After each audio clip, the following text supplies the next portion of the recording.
একজন মানুষ সর্বপ্রথম কোন জিনিসের প্রেমে পড়ে জানেন? কথার প্রেমে পড়ে। কিসের?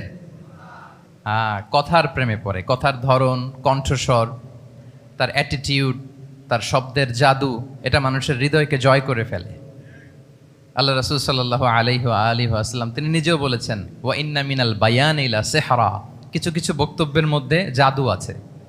তো রাসূল সাল্লাল্লাহু আলাইহি ওয়াসাল্লামের এই এলোকোয়েন্স ছিল, এলোকোয়েন্স। তিনি বলতেন, উতিতু জাওয়ামিউল কালিম, আল্লাহ তাআলা আমাকে সর্বমর্ম বাচন ভঙ্গির অধিকারী করেছেন। মানে উনি যেটা বলতেন এটা ছিল very precise in wording but comprehensive in meaning. Precise in wording, শব্দের বিবেচনা এটা খুবই precise and clear, but comprehensive in meaning.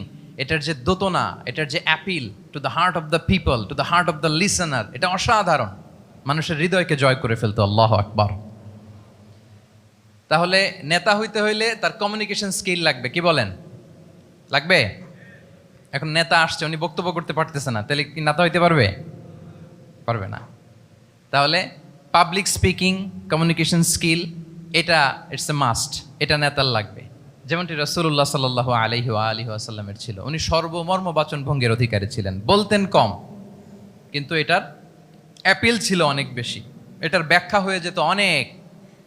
রাসূল সাল্লাল্লাহু আলাইহি ওয়াসাল্লামের সবচাইতে বড় ভাষণটি ছিল বিদায় হজের ভাষণ, খুব সম্ভবত। ওই ভাষণের টেক্সটগুলোকে যদি একসাথে করা হয়, আমার মনে হয় 10 মিনিটের বেশি লাগবে না ওই টেক্সটগুলো পড়তে। তার মানে সবচাইতে বড় যে ভাষণ ওনার, ওটা কত ছিল? 10 থেকে 12 মিনিটের ভাষণ ছিল। আমরা তো ঘন্টার পর ঘন্টা বক্তব্য করি, তারপরেও তো আমরা মানুষের মনকে খুশি করতে পারি না। উনি সেই যে 1400 বছর আগে 10 মিনিটের একটা ছোট্ট ভাষণ দিলেন, গোটা বিশ্ব আজও হাবুডুবু খায় ওই ভাষণের ভেতর, ঠিক কিনা বলেন? তাহলে উতিতু জাওয়ামিউল কালিম, আমি সর্বমর্ম বাচনভঙ্গির অধিকারী। সুবহানাল্লাহ। Very precise and clear. কতটা প্রেসাইজ অ্যান্ড ক্লিয়ার ছিল রাসূল সাল্লাল্লাহু আলাইহি ওয়াসাল্লামের বক্তব্য? আম্মা জান আয়েশা রাদিয়াল্লাহু তাআলা আনহা বলেন, লাউ আদ্দাহুল আদ্দু লা আহসাহু। তিনি যখন বক্তব্য করতেন, কেউ যদি চাইতো যে দেখি কয়টা শব্দ বললেন বক্তব্যে, কয়টা বাক্য বললেন, চাইলে মুহূর্তে গুনে ফেলা যেত সেটা। এত প্রেসাইজ অ্যান্ড ক্লিয়ার বক্তব্য ছিল যে তিনি কয়টা বাক্য ব্যবহার করেছেন, কয়টা শব্দ ইউজ করেছেন এই বক্তব্যে, চাইলে যে কেউ গুনে ফেলতে পারত। এবং তিনি খুবই শুদ্ধ আরবিতে কথা বলতেন, আফসাহুল লিসান ছিলেন। বিশুদ্ধ ভাষায় কথা বলতে পারা এটা অনেক জরুরি। রাসূল সাল্লাল্লাহু আলাইহি ওয়াসাল্লাম অত্যন্ত বিশুদ্ধ আরবিতে কথা বলতেন, এবং বিশুদ্ধ আরবি জানাটা বা বিশুদ্ধ ভাষাটা এত জরুরি যে আল্লাহ তাআলা তার প্রিয় হাবিবকে এই বিশুদ্ধ ভাষা শেখানোর জন্য মায়ের বুকের দুধ খাওয়া থেকে বঞ্চিত রেখেছিলেন। আই রিপিট, আমি আবারও বলছি, বিশুদ্ধ ভাষাটা এত জরুরি যে আল্লাহ তাআলা তার প্রিয় হাবিবকে মায়ের বুকের দুধ থেকে বঞ্চিত রেখেছেন শুধু বিশুদ্ধ ভাষার জন্য। তিনি কিন্তু মায়ের বুকের দুধ খেতে পারেন নাই। হালিমাতু সাদিয়ার সাথে সেই বনু সাদ গোত্রে চলে গিয়েছেন, সেখানে ছিলেন। হালিমাতু সাদিয়া ওনাকে দুধ খাইয়েছেন। এরপরে যখন মরুভূমির চমৎকার পরিবেশে একেবারে বিশুদ্ধ আরবি তিনি শিখেছেন, আবার শিশু মুহাম্মদ সাল্লাল্লাহু আলাইহি ওয়াসাল্লামকে তিনি তার মায়ের কাছে ফিরিয়ে দিয়েছেন। তাহলে চিন্তা করে দেখেন যে বিশুদ্ধ ভাষার জন্য মায়ের বুকের দুধকে স্যাক্রিফাইস করা হয়েছে। আল্লাহু আকবার। তাহলে আম্মা জান আয়েশা রাদিয়াল্লাহু তাআলা আনহা বলতেন, লাউ আদ্দাহুল আদ্দু লা আহসাহু, চাইলে যে কেউ গুনতে পারতো যে তিনি প্রিয় নবীজি কয়টা বাক্য বললেন, কয়টা শব্দ। এত প্রেসাইজ এন্ড ক্লিয়ার ছিল। অন্য বর্ণনায় এসেছে, কানা ইয়াতাকাল্লামু বিকালামিন বাইনাহু ফাসলুন, তিনি এমনভাবে কথা বলতেন, কথার মাঝখানে মাঝখানে পজ দিতেন। কে দিতেন? পজ দিতেন, মানে একটু থামতেন যাতে করে শ্রোতারা বুঝতে পারে। ইয়াতাকাল্লামু বিকালামিন বাইনাহু ফাসলুন, বলতে বলতে মাঝে মাঝে একটা পজ দিতেন যাতে সবাই বুঝতে পারে। ইয়াহফাযুহু মান জালাসা ইলাই, আশেপাশে যারা বসতো তারা সহজে এটা মুখস্থ করে ফেলতে পারতো। পজ দিয়ে দিয়ে, থেমে থেমে, এত চমৎকার করে ওনার প্রেজেন্টেশন ছিল, বক্তব্য মালাগুলো ছিল, ফলে যারা শুনতেছে ইজিলি মুখস্থ করে ফেলতে পারতো। এবং গুরুত্বপূর্ণ কথা তিনি এমফাসাইজ করতেন, 3 বার বলতেন। একবার তিনি বলতেছেন, আত্তাকওয়া হা হুনা হা হুনা হা হুনা ওয়া ইউশিরু ইলা সাদরিহি 3 মাররাত।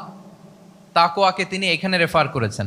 আমরা তো মনে করি তাকওয়া সব ঢুকে গেছে এইখানে, তাকওয়া ঢুকে গেছে টুপিতে, তাকওয়া ঢুকে গেছে জামাতে, এগুলো তাকওয়ার একটা নমুনা। কিন্তু আল্লাহ রাসূল সাল্লাল্লাহু আলাইহি ওয়াসাল্লাম বলেছেন তাকওয়া এখানে এখানে এখানে। এভাবে 3বার তিনি ইঙ্গিত করেছেন। গুরুত্বপূর্ণ কথাকে তিনি এভাবে এমফেসাইজ করতেন। মাঝে মাঝে এমন আবেগঘন বক্তব্য উপস্থাপন করতেন, সাহাবারা অশ্রুসিক্ত হতো।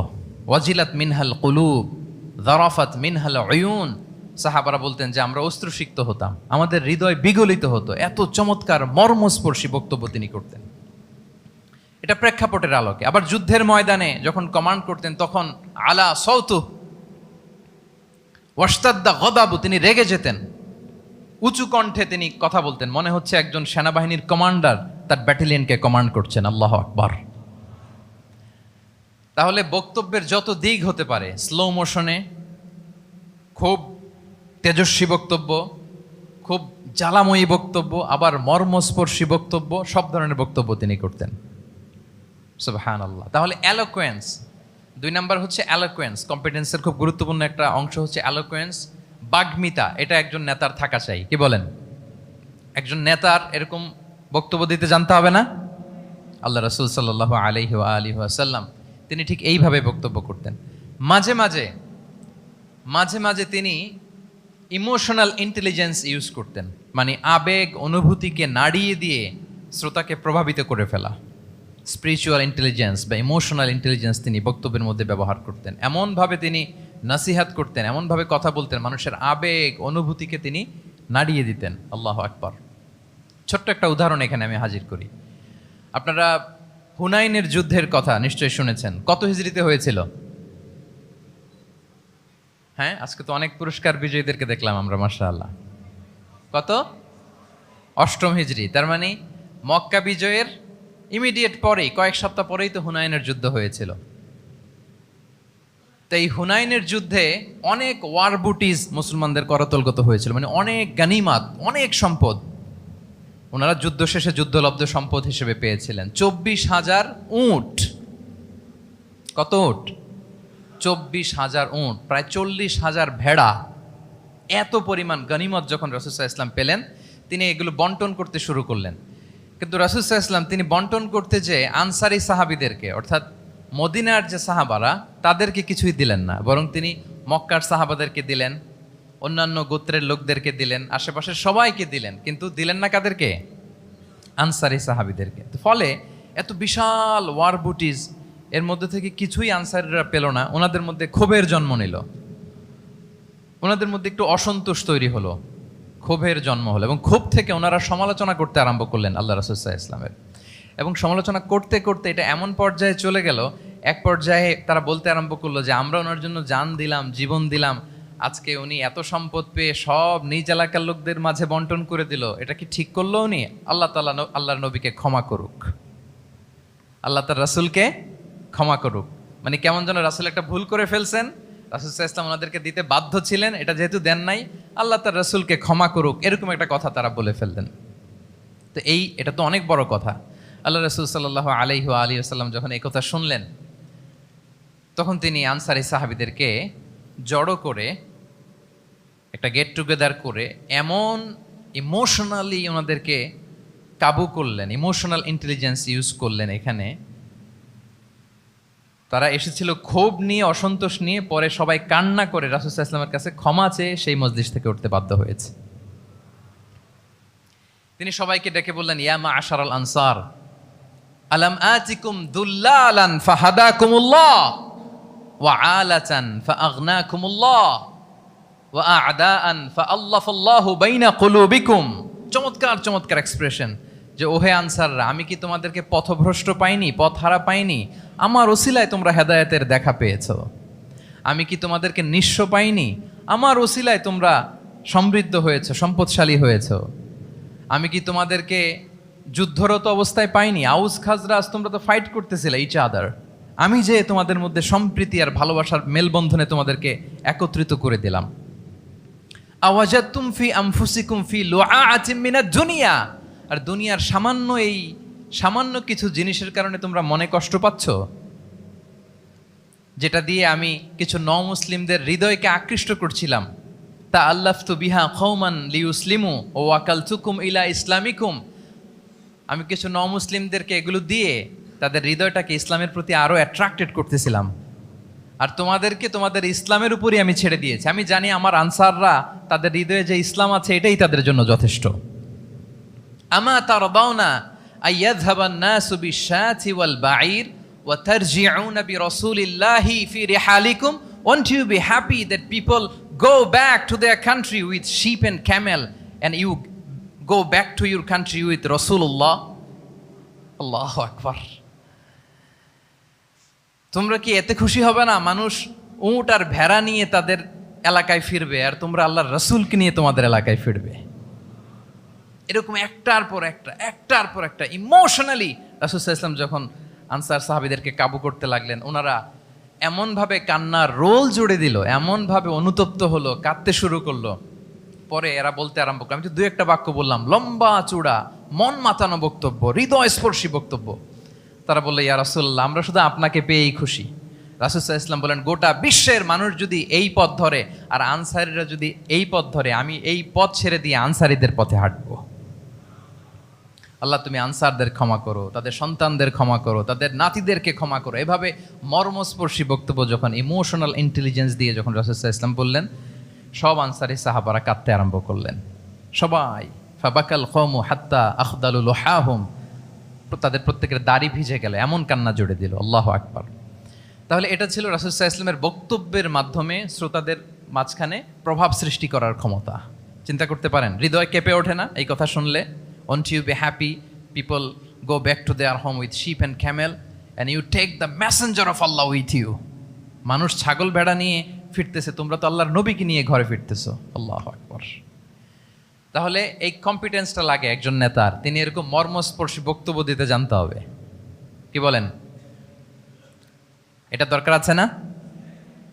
আচ্ছা, তাহলে রাসূল সাল্লাল্লাহু আলাইহি ওয়াসাল্লামের লিডারশিপ নিয়ে যেহেতু কথা বলছি, প্রফেটিক লিডারশিপ, প্রথমটা বলেছিলাম ওনার লিডারশিপের স্টাইল কি ছিল? এই তো মুখস্থ হয়ে গেছে মাশাআল্লাহ। আবার লেটস মেক এ নয়েজ। প্রথমটা কি ছিল? Servant leadership. 2 নম্বরে এলোকুয়েন্স, বাগ্মিতা, বক্তব্যের পারঙ্গমতা চাই একজন নেতার মধ্যে, যেটা আল্লাহ রাসূল সাল্লাল্লাহু আলাইহি ওয়াসাল্লামের ছিল। এবং সেখান থেকে আমাদের শেখার আছে, নেয়ার আছে, কিভাবে তিনি বক্তব্য করতেন, কিভাবে জটিল কথাকে সহজ করে উপস্থাপন করতেন, কিভাবে এত চমৎকার করে তিনি ক্রাউড হ্যান্ডেল করতেন। দুটো গেল। 3 নাম্বার হচ্ছে আল্লাহ রাসূল সাল্লাল্লাহু আলাইহি ওয়া আলিহি ওয়াসাল্লামের নেতৃত্বের গুণাবলীগুলো যদি আমরা লিস্ট ডাউন করি, 3 নাম্বার হচ্ছে কম্পেশন। কম্পেশন, a leader should be compassionate. 3 number হচ্ছে কম্পেশন, মানে সফট হার্টেড, দয়াদ্র হৃদয় হতে হবে। আপনি মানুষের দুঃখ যদি আপনাকে কাঁদায় তবেই আপনি নেতা। কি বলেন? মানুষের দুঃখ দেখে, কষ্ট দেখে যদি আপনার মধ্যে কান্না আসে বুক ফেটে, তবেই আপনি নেতা।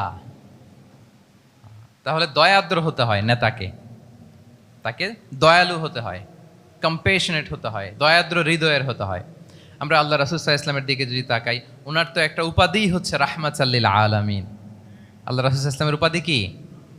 ওমা আরসালনাকা ইল্লা রাহমাতাল লিল আলামিন। We have not sent you but as mercy for all the worlds. নবী হে, আপনাকে সবার জন্য আমি মার্সি করে পাঠিয়েছি, রাহমা করে পাঠিয়েছি। আপনি সবার জন্য রহমত, মানুষের জন্য, ম্যানকাইন্ড, জিনকাইন্ড, অ্যানিমালস, সবার জন্য আপনি রাহমা, মার্সি। তাহলে একজন মানুষ যখন নেতা হয়ে উঠতে চাইবে, নেতৃত্বের অন্যতম একটা লিডারশিপ ট্রেইট হচ্ছে কম্পেশন। অন্যের ব্যথায়, অন্যের দুঃখে তার কান্না আসতে হবে। সফট হার্টেড হইতে হবে তাকে, মাঝে মাঝে দয়াদ্র হৃদয়ের হতে হবে, তবেই সে নেতা। রাসূল সাল্লাল্লাহু আলাইহি ওয়াসাল্লাম কতটা দয়াদ্র ছিল, আল্লাহ তাআলা অন্য আয়াতে বলছেন, ফাবিমা রাহমাতিম মিনাল্লাহি লিনতা লাহুম ওয়ালাউ কুনতা ফাযযান গালিযাল কলবি লানফাদ্দু মিন হাওলিক। নবী হে, আল্লাহর অশেষ অনুগ্রহে আপনি খুব কোমল ভাষী হয়েছেন, কোমল হৃদয়ের হয়েছেন। লিনতা লাহুম, সবার জন্য আপনি সফট হার্টেড হয়েছেন আল্লাহর অনুগ্রহে। যদি আপনি সফট হার্টেড না হয়ে আপনি যদি কঠোর হৃদয়ের অধিকারী হতেন, তাহলে এখন লোকেরা যেমনি আপনাকে ঘিরে রাখে, আপনার চারিপাশে সবাই ঘিরে রাখতো না। আল্লাহু আকবার।